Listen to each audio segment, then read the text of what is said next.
I'm Al McFarlane. Welcome to the Conversation with Al McFarlane. Glad to be here and glad to have you along as well. As always, kudos to KFAI for what I consider to be pioneering work in connecting our people, progressive people, people that have a heart for humanity. Over the airwaves, we're glad to augment that by our presence on several social media platforms. We're streaming to the YouTube channels of Black Press USA, to the Insight News YouTube channel, also to Facebook platforms, LinkedIn, and Twitter. And no matter where you are, however you're joining the program, we appreciate you, we value you, and we want you to be engaged. What you can do is go to any of the social media platforms and drop a note in the comments section. We'll try to watch out for you and shout you out. If you want to be in the conversation, we'll figure that out too. Just put a note in the comment section saying, bring me on, and we'll see where it goes from there. And if we can, we will. If we cannot, we'll ask you to leave your comments in the chat and we'll connect with you down the road. Well, this road is going to be long. Today, I want to talk about what's happened in the last 24, 48 hours. The departure of the Biden-Harris team from the helm of state, the arrival of President Trump again at the helm of state. And one of the things I'm concerned about is just sort of looking at the opening volleys, closing volleys for President Biden. He issued a number of pardons and commutations, I think, and then Trump came on board issuing a number of pardons and commutations for the J6 people. Let's talk about that. Well, I've got a team. The A team here is with me today. My friend and colleague Ndugu Yusef Mgeni is here. Also joining this program, Corey Day of Blue Ox Strategies. He's a person deeply involved in Minnesota and national politics from the Democratic Party side. Haley Taylor Schlitz is here. She was one of the spokespersons for the Harris campaign, and that's how we connected with her. Now she's writing a column regularly for Insight News. She's an assistant attorney general for the state of Minnesota. She works with the Attorney General Keith Ellison. A wonderful person, a great voice. And also here is Jonathan Palmer, like me, a Morehouse man. As I say, you can always tell a Morehouse man, you just can't tell him much. So Jonathan is here, and we're going to all work together to move a conversation about what's happening now in the country and in the world. And we want you to be involved in the conversation as well. Let me start by bringing everybody on board so you see everybody, but also I'm going to ask you to lead the conversation, Yusef, sort of give us a background and what you think we are experiencing and have experienced in the last 24, 36, 48 hours. Well, thank you, Al. It's always a pleasure being with you. Appreciate the invitation. Love the artwork behind you, and want to say good afternoon and welcome to the fellow commentators on today's program. Beginning with President Joe Biden's final acts, he pardoned posthumously Marcus Garvey, which many Black lawmakers and congressional representatives had been arguing. Marcus Garvey, of course, was convicted by a young Justice Department lawyer who spent 12 years trying to frame him, named J. Edgar Hoover, for mail fraud for selling shares in the Black Star steamship line for 25 cents in the mail, and then deported to the United Kingdom and imprisoned. Biden also pardoned the sentences of 2,500 nonviolent drug offenders, which was long overdue. And he commuted the sentence of 80-year-old Peltier, who had been in prison for 50 years, a member of the American Indian movement, Yep. who was in failing health. And he commuted his sentence to house arrest for the remainder of his life, but he is at least out of prison and back going with his family on the reservation as of February 18th. Last night, there was a lot of chatter on the internet about Snoop Dogg and an individual named Nelly, who performed at Trump's inauguration ball. And that chatter continues with a great deal of dismay. But I think Trump carried many of his campaign promises to fruition yesterday, and we have a snapshot of his desk in the Oval Office and his first official act of clearing all of those executive orders that were in front of him and his chief of staff. Many of the Republican leaders in Congress developed a convenient sense of amnesia when they were questioned regarding the president's pardon of all 1,500 of the January 6th insurrectionists, and also their refusal to answer whether or not Joe Biden had won the presidency in 2020. But on to the executive orders. The president declared the border issue a military priority for United States Armed Forces and focused on immigration, transgender protections, and environmental protections. Also, the largest deportation program in U.S. history. This week, that deportation effort is scheduled to begin under what the administration is terming shock and awe raids in the city of Chicago, rounding up illegal immigrants. And there's also an effort that has been challenged in court already to end birthright citizenship in 13 states. And we expect that Attorney General Ellison will be joining that fray, if not already. Concerning the 1,500 individuals who he pardoned en masse from the January 6th insurrection, 14 of those individuals were from Minnesota, and 14 were from two extreme right-wing groups who had received as much as 20 years in prison. That would be the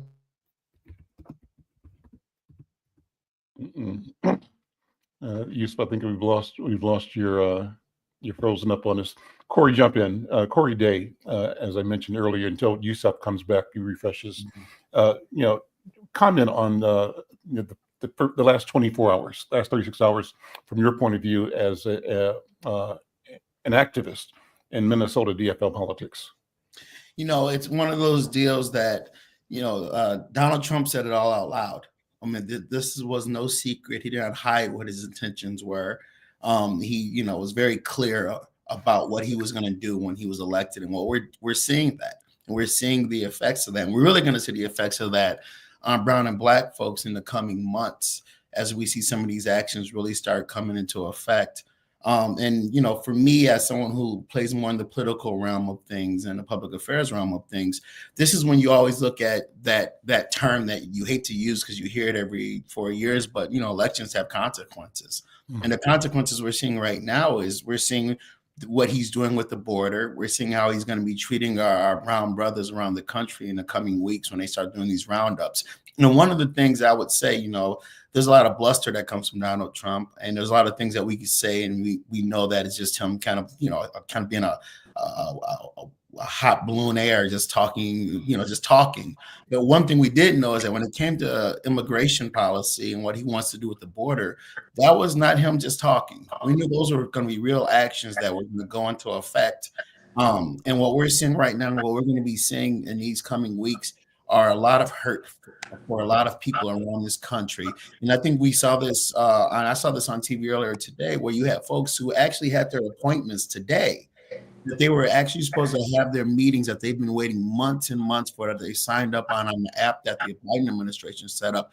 And they're on the border crying. These are folks who've been waiting their turn in line, doing it the way that the government asked them to do it. And all of a sudden, all that was canceled. 16,000 appointments were canceled in one fell swoop of a pen. So I think what we're seeing right now is that, this man is going to honor those promises to the most right-wing parts of his coalition, and we're seeing it on day one. Haley Taylor Schlitz, I always appreciate you for being here, for the voice that you bring as an attorney, as an activist, but also as a young person. And let me ask you the same question. Past 36, 24 hours, what have you observed and thought about as things have transpired? For me, well, first, thank you for having me on. For me, the what's been crossing my mind a lot is the convergence between MLK Day and Trump's inauguration. I've been thinking a lot about that and thinking primarily about Dr. King's letter from a Birmingham jail, and I actually have a part of it that, if you would, I would like to share. Sure. Go right Okay, ahead. so this part I felt like was particularly applicable. It says, this is his letter. I had also hoped that while moderate would reject the myth concerning time in relation to the struggle for freedom, I have just received a letter from a white brother in Texas. He writes, all Christians know that the colored people will receive equal rights eventually. But it is possible that you are in too great a religious hurry. It has taken Christianity almost 2,000 years to accomplish what it has. The teachings of Christ take time to come to earth. Such an attitude stems from a tragic misconception of time, from the strangely irrational notion that there is something in the very flow of time that will inevitably cure all ills. Actually, time itself is neutral. It can be used either destructively or constructively. More and more, I feel that the people of ill will have used time much more effectively than have the people of goodwill. We will have to repent in this generation, not merely for the hateful words and actions of the bad people, but the appalling silence of the good people. Human progress never rolls in on wheels of inevitability. It comes through the timeless efforts of men willing to be co-workers with God. And without this hard work, time itself becomes an ally for the forces of social stagnation. We must use time creatively in the knowledge that the time is always right to do the right thing. Now is the time to make the real promise of democracy and transform our pending national elegy into a creative psalm of brotherhood. Now is the time to lift our national policy from the quicksand of racial injustice to the solid rock of human dignity. And that part of the letter really just was sitting with me, like I said, on this day where it was MLK Day as well as the inauguration, and just seeing all of the that we've already kind of heard talk about. And of course, we're going to talk about more just the executive actions that were taken by Trump on the first day, his actions at the inauguration, his actions and words during his campaign. It really that's what I've been thinking about over the last 24 hours, how those 2 days come together and how the time is now. Like his letter said, it's always the right time to do the right thing. So that's what's been on my mind, that specific paragraph from his letter. That's awesome. Let's have Jonathan Palmer jump in first, and then we'll go back to Yusef. Yusef is joining us again. Got kicked out for a second, I think, by your technology, but good to see you back. And you're halfway into your report. We'll keep up with that. But Jonathan, go ahead first of all. Great to see you, Al and Corey and Haley and of course Yusef all the time.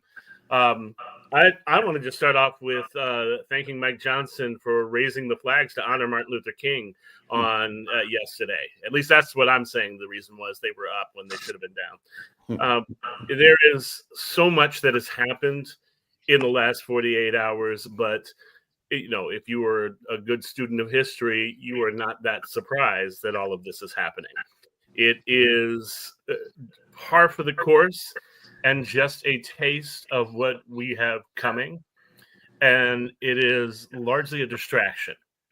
Even though these are extreme actions, they are simple actions that he can do with the stroke of a pen in order to distract from the real things that will be happening as they try to institute Project 2025. They try to increase the empire of America, for lack of a better term, and decide to go ahead and position themselves as a stronger world power, all the while digging a deeper grave for American exceptionalism. Let's call it that. So we saw the pardons. It is amazing to have seen this shift of the party that was back the blue and we're going with Blue Lives Matter and everything, shift all the way to the other side and feel justified in it. I was watching some of the officers who were there and who got attacked, outright saying that they have been betrayed by the people in the White House. They have been betrayed by the people who voted for Donald Trump. They've been betrayed by Donald Trump. And it is fascinating to see this indication of it's not about principles, not about platforms. It's about this cult of leadership that they follow, and they believe that they're going to go ahead and do anything they want. but I hold some. I'm okay with it. Not okay with it, but I'm not as worried about it because I've also seen how much the infighting has happened. Mhm. And they are going to go ahead and destroy themselves. The problem is how much of America and our people they're going to destroy in the process. Yusef, jump back in if you would. You were sort of halfway into your survey, but go ahead and continue that if you would. I apologize, Al. We have an attention-seeking cat who likes to unplug my modem at the most inopportune times. Let me just conclude with 4 core points. One, the president withdrew from the World Health Organization, withdrew also from the Paris Climate Accords, the global climate accords, and his promise to retake the Panama Canal reminded me of S.I. Hayakawa, who in Congress, when the Panama Canal debates were taking place, said, "We stole it fair and square, we ought to keep it." And his threat to rename the Gulf of Mexico the Gulf of America, to purchase Greenland, and to succeed Canada and make it the 51st state are an international embarrassment. Okay. But the president did thank Black and Latino people who voted for him and said he would make Martin Luther King's dream become a reality. I think that Martin Luther King was probably spinning in his grave at the very thought. There was one positive note in the inauguration, however, and that was Justice Ketanji Brown, who wore a necklace made of cowrie shells, which are often seen in Black America as a symbol of protection and resistance. So let's hear it for the Supreme Court Justice who was representing all of us affectionately. We're in for a rocky 4 years, to be certain. And many of these executive orders are already being challenged in court. His transgender restrictions, saying that only federal government shall only recognize male and female birth certificates and allow them to punish Department of Education, to punish schools that refer to students by their preferred pronouns, is a continued assault on marginalized communities in our country. And Trump did not take over the Republican Party. He revealed it. He did not take over the United States of America. He revealed the true conscience. And during the campaign, he said one thing that stuck with me. He said, "This may be the last national U.S. election that white people are actually able to win." And you'll pardon me for saying that I hope he was right. I'm Al McFarlane. This is the Conversation with Al McFarlane. We're talking about the last 48 hours, the shift in power, the transition to the Trump administration. Yusef, you started off talking about Marcus Garvey, and as a Jamaican American, Cuban American, the notion and the history, the story of Marcus Garvey has significance to me, but it does to all of us people who are in the diaspora, because Garvey was one of the great voices demonstrating the power to mobilize in the 20th century. I got a couple of articles I pulled, one from my colleague, the editor or publisher of Carib News out of New York. And I want to just share a couple of paragraphs of their coverage that came out yesterday. And the headline says, CARICOM welcomes Garvey's pardon. And it's at the Carib News. It says the Caribbean community, CARICOM, recently expressed its profound gratitude to the outgoing Biden administration after it gave a posthumous pardon to Jamaica's national hero, Marcus Mosiah Garvey, after many, many years of campaigning. In a statement, CARICOM chairman and Barbados Prime Minister Mia Mottley said, quote, this long-awaited exoneration to Garvey, a distinguished civil rights activist, Pan-Africanist leader, is a testament to the unwavering advocacy of CARICOM leaders, both individually and collectively, along with the countless members of the diaspora, for the rectification of the unjust conviction of an ardent advocate for the rights and liberties of individuals of African descent. And it's a good story. She says, as Prime Minister, I consider this clemency a first step towards the total exoneration and expungement of this historical injustice. It's personal to me because, you know, Yusef, our office in North Minneapolis, we've named it the Marcus Garvey House, and I do that with respect. Absolutely. Go ahead, Yusef. Much needs to be taught, but is not shared about Marcus Garvey today. And Dr. Tony Martin, who was a faculty member in the African and African American Studies Department at the University of Minnesota, wrote a book entitled The Organizational and Ideological Struggles of Marcus Garvey and the UNIA, the Universal Negro Improvement Association. Elijah Muhammad was sentenced to jail in Detroit for enrolling his children in the UNIA University. And Marcus Garvey had chapters in 38 states and 72 foreign countries. He employed 1,200 people, had a national nursing corps, was the first person to sell out Madison Square Garden. And as I mentioned, a young Justice Department lawyer spent 12 years trying to frame Marcus Garvey because that was the priority of the U.S. government, to get rid of this mass organizer who had really promoted pride and self-determination among Black and African people. Spent time during the building of the Panama Canal when tens of thousands of Jamaican and Caribbean residents died from malaria and other diseases, came to the United States to meet with Booker T. Washington at Tuskegee Institute to go back to Jamaica and start a Tuskegee type institute there. Booker T. Washington died the week that Garvey arrived in the United States, and he returned to New York and then built the Universal Negro Improvement Association. Kwame Nkrumah, who was the guy from North Vietnam, the little guy? Ho Chi Minh. Ho Chi Minh slept in the subway in Harlem and studied the UNIA. Kwame Nkrumah's flag is red, black, and green because there was a quote, a song that said every race has a flag but a coon. And Marcus Garvey created the red, black, and green flag for African and African Americans, and just contributed so much to self-determination and appreciation of the history, the legacy, the culture of Africans and African Americans that we really do him a disservice by not knowing and paying tribute to Marcus Garvey, an incredible mass organizer. And just one final thing.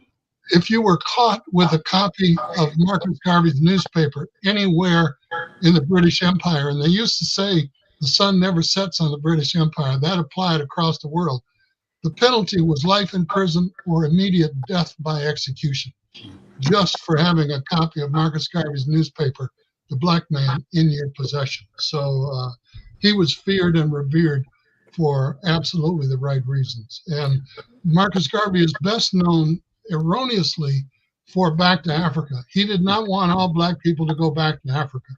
He wanted Black people with skills in construction, in teaching, in health and medicine and architecture and environmental health to go back to Africa and train Africans how to become self-sufficient, independent countrymen. So thank you, Joe Biden. Here's for here's what Jamaica is saying about this activity, the pardon, looking at the Daily Gleaner, or the Gleaner newspaper from Kingston, and their January 20th edition. They say in their report that community leaders, elected officials, members of the Jamaican Diplomatic Corps, and organizations in the United States and Canada have reacted with joy and delight at U.S. President Joe Biden's granting of a posthumous pardon to Jamaica's first national hero, Marcus Garvey. The decision to grant clemency by Biden was announced in a statement issued by the White House yesterday morning, his final full day in office and following weeks of suspense and anticipation. Jamaica's ambassador to the United States, Audrey Marks, said Jamaicans were grateful for Garvey's pardon. This pardon, open quote, this pardon is a culmination of years of diplomatic interventions by the government of Jamaica and activism by members of the Jamaican diaspora, she said. Mark said the posthumous pardon was a vital step towards Garvey's full exoneration. So that's cool. Look at the Gleaner in Jamaica. I looked and I also found another story that was equally interesting.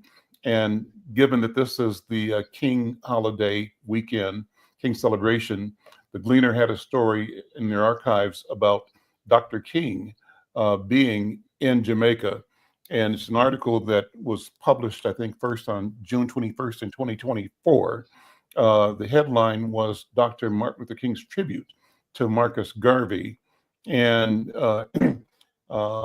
it said that Marcus Garvey was the first man of color in history of the United States to lead and develop a mass movement. He was the first man on a mass scale and level to give millions of Negroes and make the Negro feel he was somebody. The Reverend Martin Luther King said at Marcus Garvey's shrine in George IV Memorial Park yesterday. Now, I'm not sure what date that event took place. It said Dr. King had just laid a wreath at the shrine in the presence of His Excellency, the Governor General, Sir Clifford Campbell, and the Honorable Edwin Allen, who was acting as Prime Minister, and other prominent figures in a crowd of 2,000 people. He was giving a brief, unscheduled speech before leaving for the North Coast for a few days of rest before returning to the U.S.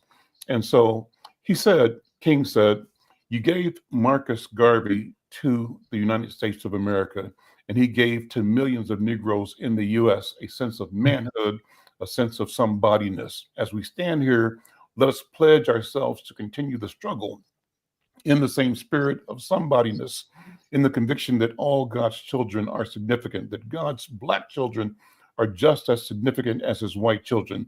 And we will not stop until we have freedom in all of its dimensions. And it goes on from there. But it's a good connection since we're observing the King holiday, and Absolutely. all these streams are connected. All of it has to do with the freedom of our people. Yusef, go ahead. No. I'm just saying it's absolutely fitting. And Dr. King was absolutely right. Absolutely correct. Yeah. Corey, jump in. Corey, come back to you. What as you look at again the past several days, and in the context of Minnesota's political landscape, what's going to be the impact of the new Trump presidency on Minnesota politics as you see it? Well, I mean, it's definitely going to make things very interesting as we look at the legislature this year and seeing how the folks kind of work together and come together. We have such a split legislature on the House and Senate side. So, obviously, we need to get done in that kind of scenarios. We need some kind of partnership. We need some folks actually working together. And I do believe with this kind of emboldened National Republican Party, this nationalist movement that we're seeing from Trump folks, I think what you're going to end up seeing in St. Paul is kind of more divided when it comes to trying to get things done in the legislature, when it comes to government. We're not in a position where, one party has all the power. We literally need, when it comes to a budget for bonding, we're trying to just help folks, everyday folks. We actually need for Republicans and Democrats to come together on some of these pieces. And I do think what you're seeing now is this national climate is creating a divide in St. Paul that I'm afraid that we're going to see stagnant and things not get done this year. What about at the local level? What does it mean for city government, for example, and county government, Ramsey, Hennepin County, city of St. Paul, city of Minneapolis, and some of the suburban communities? Because what's true is that we have more Black leadership and more Black electeds than ever in history of Minnesota. And so where the rubber meets the road at the neighborhood level, our people are in position of the leadership of St. Paul City Council, all women. Phenomenal. Leadership of Minneapolis City Council, primarily majority people of color, unheard of. And we've got strong leaders at the county level, both in Ramsey County, St. Paul, Hennepin County, in the Minneapolis area. So how does this trickle down, and why does this sort of give new power to the notion that all politics is local? For us, it seems to me, Corey and my colleagues, that we have to really focus on the local right now? Corey, you first, and then Haley, jump in on that. Well, I mean, I think one of the things that we see, because we are a big tent party, is that we do have a party that has different fractions and come from different perspectives politically. Now, our other side, they've become the Trump party. There's only one side they come from. There's one voice that they listen to. We're a party of different colors and creeds and sexualities and all kinds of different things. So we're a very big tent party. And I think what you're going to see this year in the elections for, obviously we have a very competitive mayor's race in Minneapolis. Every city council seat is up in Minneapolis this year. Melvin Carter, he's up for re-election this year. You're going to see our party hopefully come together and realize, we need to row the boat in one direction here, which is the progressive direction, the direction that's going to help folks actually day-to-day economically help move communities forward. My fear is that we're going to kind of get caught in the mud fighting with each other, knowing that at the end of the day, there's a much larger enemy out there we should be battling. I mean, one of the things we're going to see sooner than later is that, we're sanctuary cities. So we're going to have to make some decisions here when the federal government comes in and starts supporting folks in Minneapolis and St. Paul. What is government going to do, right? We're going to have to make decisions when we need federal funding here. The city of Minneapolis, who has lobbyists in D.C. and the city of St. Paul and on a county level, which, folks forget the county budgets are much larger than they can imagine when it comes to spending on health and human services and other deals. That a lot of money comes federally. So there's a piece of it where, we're going to have elections, we're going to have debates, we're going to have to figure out directions we're going to take this city in.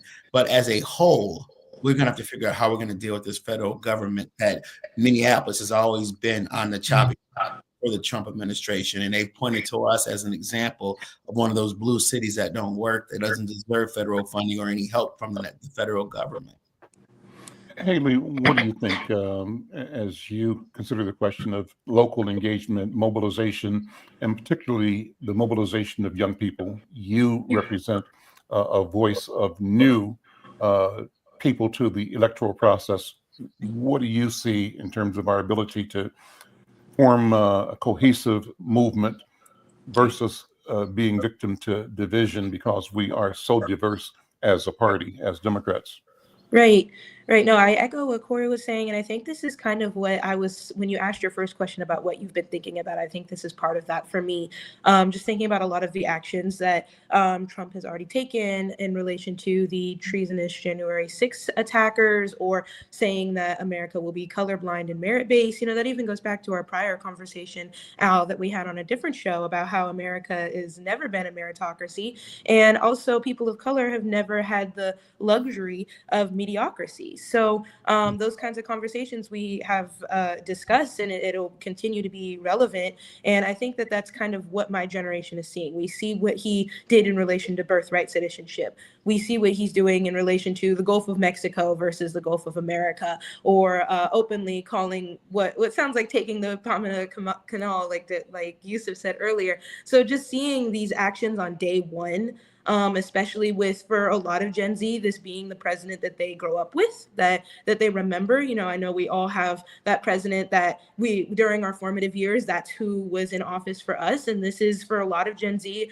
I think that some people, especially when you do polling and such, forget that most of Gen Z is still in grade school. We have Gen Z going all the way back to 6th grade. So, this is who they're growing up with. This is who they're seeing. And, for someone who's not in grade school, like me being the first of Gen Z, like I said, that birthright citizenship, when I read about that, knowing that that's going to affect my family and what's going to happen to me and my children and my spouse, these are the things that we're growing up with. These are the things that we're seeing. And it's become crystal clear, in relation to the TikTok ban. It's become crystal clear for Trump. I mean, he's even said it. He said that he was the one who was saved by God to make America great again. And I've been speaking to some of my religious friends and hearing their readings and what they're seeing in this. And one of them said something that stuck with me, that was the devil will come cloaked in the drapes of God. So something like that is just, this is the energy that young people are feeling. And I think that'll, and you hear all politics and all government is local, and that's very true. I think that going back to where I started with the answer this question, also where this conversation started today, is the time is now. This is the time, and genuinely the question is for all of us. Sometimes we get broken up by generation, but this is all of our day. Sometimes you'll hear people say back in my day. We're all alive right now, and this is all our day to make change and be active and raise awareness and make a difference. And so genuinely, this is the question that, history has its eyes on us. This is a turning point. Will we be the generation like our ancestors that does not sit by and watch as ill-willed people take advantage of time? Will we be the ones who stand up and be the difference we want to see? So I think that's the energy that we're feeling, because this is what we've grown up with: school shooter drills, gun violence, these kinds of things, Black Lives Matter, I can't breathe. These are the things we've seen. These are the things we're growing up with, discrimination based on our sexuality, based on our gender, book banning. All of that is very local government as well, which matters, why voter turnout matters. So this is the energy that I think my generation is feeling, what we've grown up with, and we're going to be amongst all of us in this day and age, will be the generation that, like our ancestors, does not take this as the final answer. So that's an empowerment moment. Of course, every negative, event that we face, you don't let it get you down in a way where you throw in the towel. You definitely take moments to reflect on your mental health and make sure that you are in a good mind space to advocate. But at the same time, that advocate part is going to be consistent throughout generations. And we have the torch now. So I think that's where young people are at: local politics, national politics, across the board. Yusef, you and I are the elders at this conversation right now, and I ask you to reflect on the energy and the analysis that Haley has brought, and think back to our days of formation as Pan-Africanists. So we had a vision, we have a vision. How has that vision withstood the test of time? Where are we now as you see it, given the awakening we experienced, the consciousness that we gained that was really the product of the work of our fathers and our mothers, their frontline work, putting their bodies and their lives and their livelihoods on the line to reject the segregation and the racism that was both de facto and de jure of the day. They fought, and I believe they won, and our history is a history of winning. The only difference is we haven't had the history of the luxury of broadcasting the litany of victories to the world, so that we have the value of an umbrella that shades us from disinformation and allows our light to shine. What do you think, Yusef? And then Jonathan, you and Corey come in on that as well. Well, Al, that's a mouthful. I'm reminded that the way you eat an elephant is by taking one bite at a time. Let me take a couple bites out of this and try and put it in context, okay?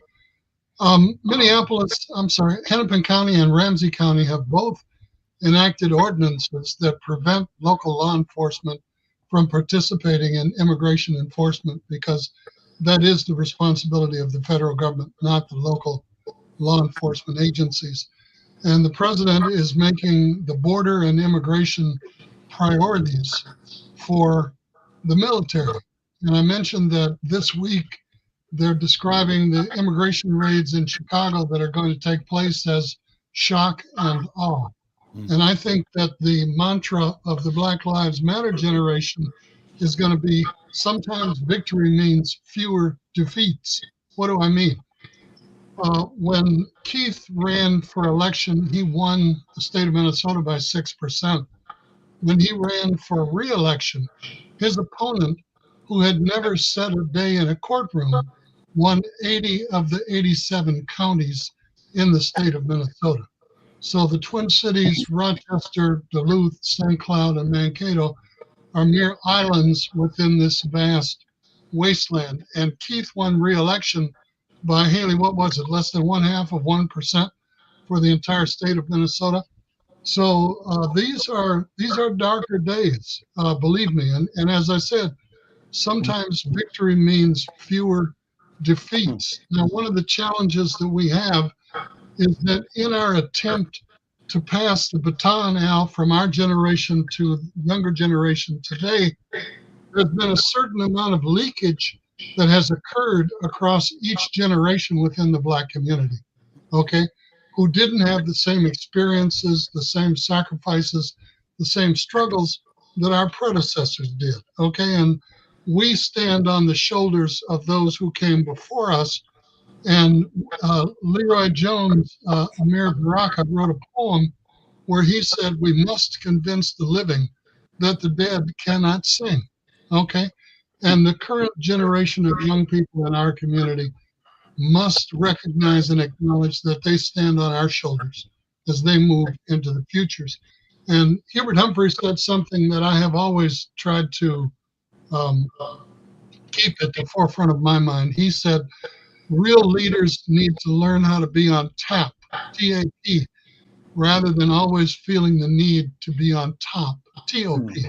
Mm-hmm. And so the discussion at the forefront may be reparations, but there is no one size fits all, because there are grandmothers who need health care, who need housing, who need help getting their teeth fixed or their prescriptions filled. There are single moms with children by multiple babies' daddies, and 70% of the women in our community are single mothers.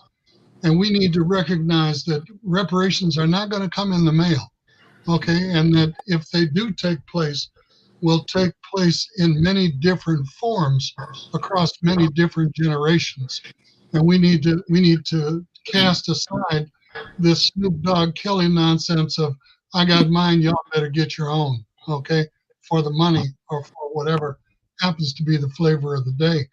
We need to assist and support and advise and stay out of the way of the younger generation, but we need to be on tap, and they need to be willing to ask for our advice and assistance, not our control or our domination, to aid and support. We want to complement and support them to avoid any unnecessary duplication or competition, because the younger generation need not make the mistakes that our generation made in our struggle for self-determination, Al.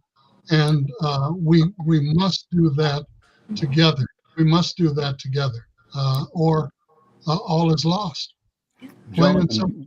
Jonathan, you come out of a educational experience which prepared you for leadership and service as an organizer and as a community builder. And so reflecting on the instruction you received at Morehouse College and the family that you were born into and the work you've done since that in community, how do you look at this question of the transition from the Yusefs and the Al McFarlanes to the Haleys, and the role that you and Corey have played and continue to play in facilitating the movement towards freedom of our people? Thank you. I think really one of the best illustrations is both the image and the phrase of, as you climb the ladder, reach back and pull another brother or sister up with you. I think that's a lot of what we do coming out of both the HBCU and the Black community tradition. Raphael Warnock is a classmate of mine.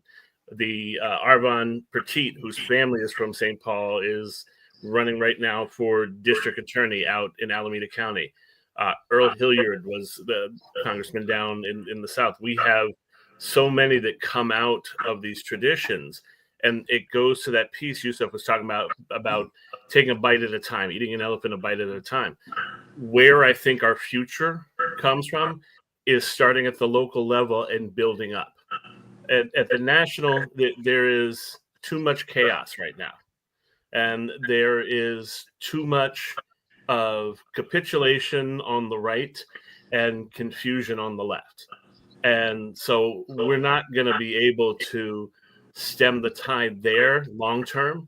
We have to start at the local level and build up piece by piece so that we're getting people into the roles and into the offices that will help us enact the kind of change we want and we need. I think when you look back at the shoulders I stand on and the lessons learned from yourself and Brother Yusef and the civil rights movement, I used to be saddened that I was not there to be a part of it. And now I get the opportunity, because what we are doing now is just the next generation of the civil rights movement. There is going to be an attack in the next several years on the rights of everybody that is not white, and primarily rich white men. If you're not in that category, you're not in that group. I mean, you just saw it already at the not coronation. I'm sorry, the inauguration. Let's call it. Oh, you were right. And it's things that they moved inside to the rotunda, even though the temperature was roughly the same as what it was during Barack Obama's first inauguration.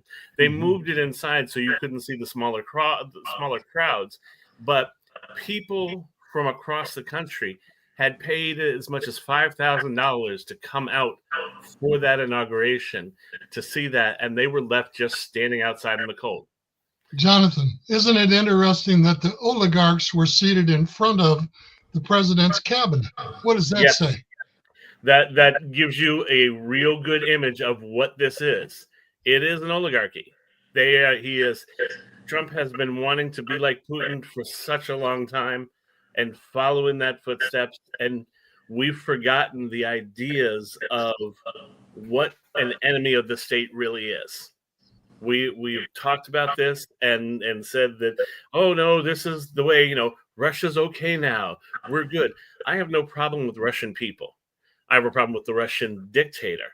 I have a problem with the Russian oligarchy. And that's the things that Trump is patterning himself after. He's trying to be in that same circle. But all he will ever be is the younger brother that follows the older brother around, but can't really play the games. And he's going to be stuck on the sideline. Corey, jump in. Look at this. One of the things that happened after the loss by Kamala Harris and the Democratic Party for the presidential contest was I heard people saying, oh, they were hurt by the loss and thought that she should disappear. And my question is, disappear why? You're the leader of the party right now, and that you should remain the leader of the party and be the person that guides the party towards the midterm and towards the next general election. What do you think about that? And weigh that with the question of both all politics being local, the necessity for engagement everywhere by everybody, but at the same time, not giving up ground, even though the defeat seems to be, will be portrayed as devastating. Really, it's just another day.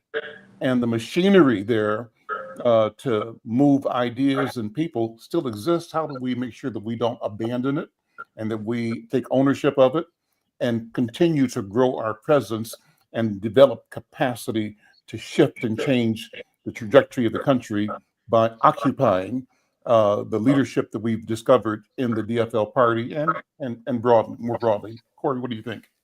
The first thing I would say, and this is kind of goes back to other panelists, and kind of piggybacking on what they're saying, is that I do believe, and this kind of goes to looking at Black folks as a whole, that there is definitely an attack that is going on right now.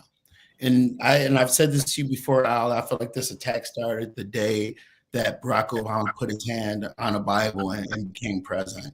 I think since that day, you have seen the fear of the power of Black folks, but the empowering other people of color around this country. And what you've seen is this backlash. You didn't see a Tea Party until Barack Obama, right?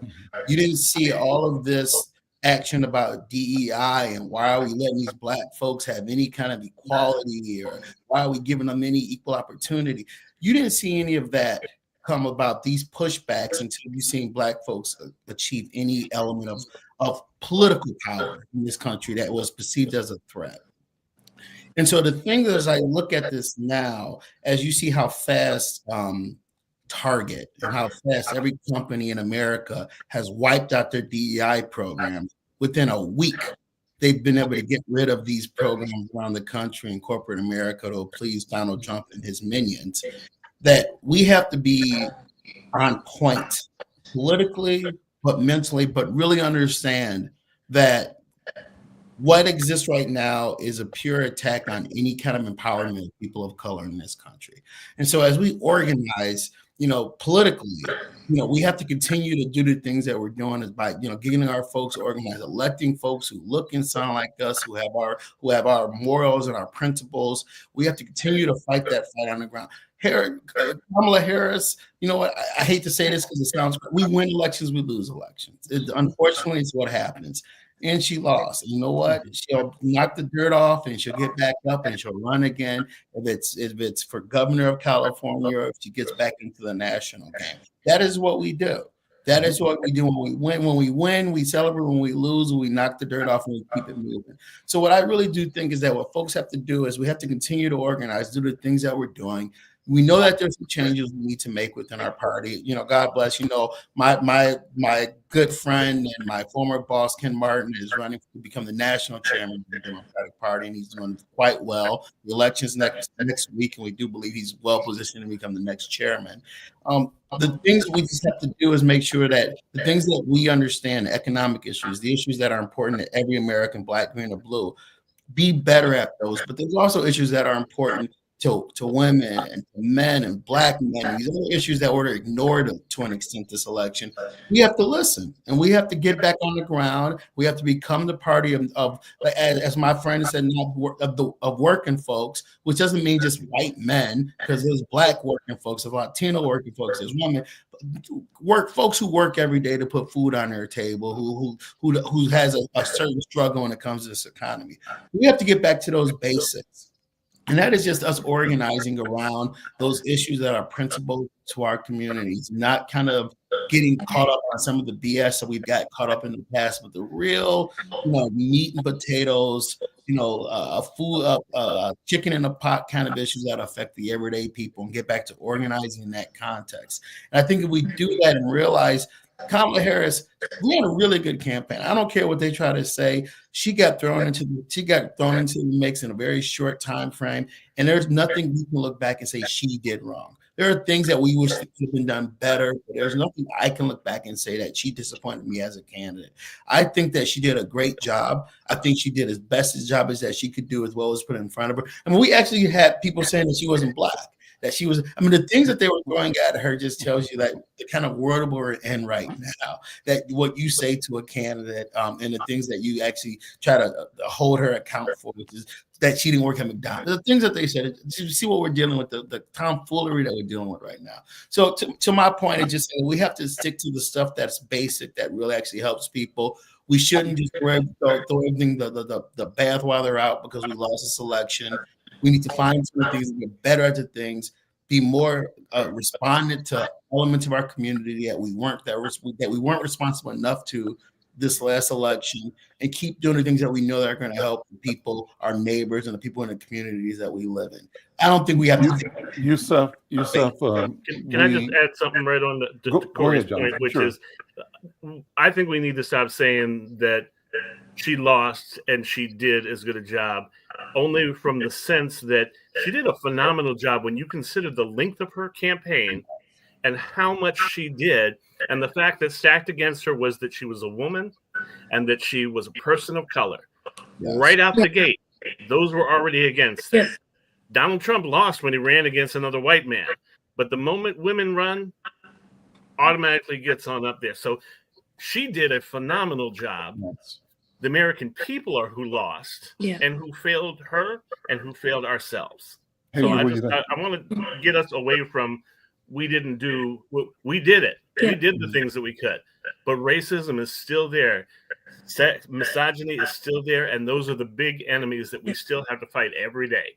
Let me take just if I just sneak this real quick because of Jonathan's point. The one thing in my 9 years working at the DFL party, I always knew that America was a country that was still dealing with race and will be dealing with it for the next 50 years. But what blew me away after 2016 is I did not realize how sexist of a country this really is. And to Jonathan's point, 100% right. I mean, I almost want to say she was dealing with being a woman before she was dealing with being Black. Being a Black woman was a double whammy in this country and a hill that I don't know who was going to climb at that time. So. Yeah. Yeah, I echo that. I like what Corey and Jonathan have said. What comes to my mind when, as Corey was speaking, and then what Jonathan said is, for every action, there's an equal and opposite reaction. So we had Obama, and now we have Trump. We have what Trump has done.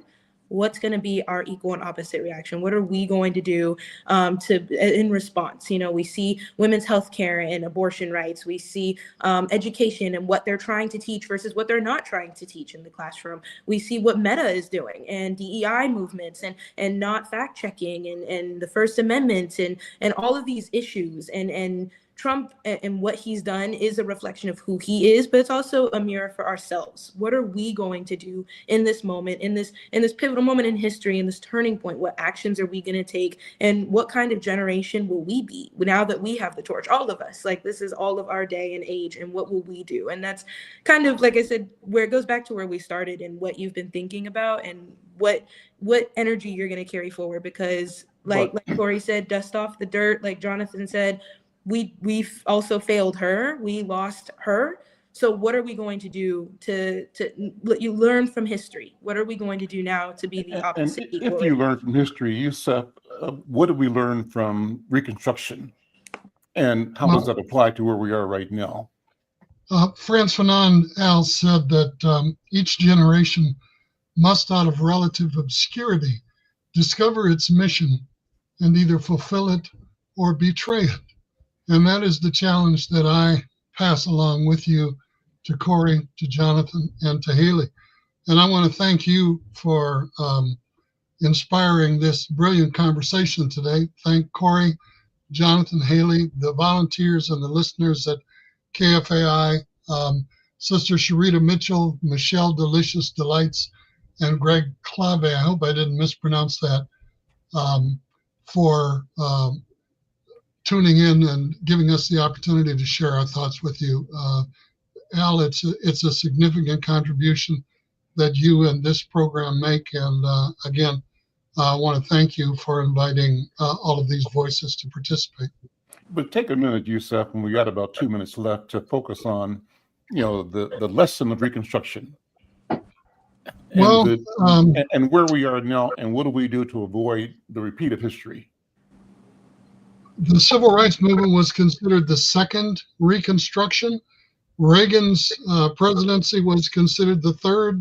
This Trumpian era may, in fact, be considered the fourth Reconstruction, because I know of no other people who are more resilient than those of us in marginalized communities in the bowels of this beast called the United States of America.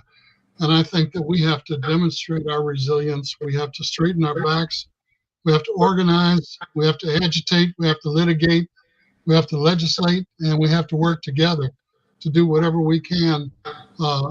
They say that Black people exist on 4 levels. Those who understand what time it is and are prepared to commit their lives to bringing about positive change for our people. Those who begin to understand but consider any sacrifice they make as superficial and self-sacrificing. 3, the majority of our people who live from hand to mouth, who are basically about the business of survival. And 4th, those who are opposed to our forward progress. And those of us who claim to be part of the leadership cadre in this country need to organize the first group, convince the second, educate the third, and remove from our path of forward progress those members of the 4th group. It's plain and simple. We plan our work and then we work out our plan. And we have to do it together. Excuse me.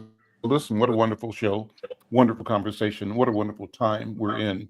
And I think we're equal to the time. We're here because we're supposed to be here. And I think we're going to go where we need to go as a people. We work, we believe, and we win. We may redefine what winning means, but that's our prerogative. Thank you all for being here. Thank you for listening. I'm Al McFarlane. We'll see you next time. Thank you.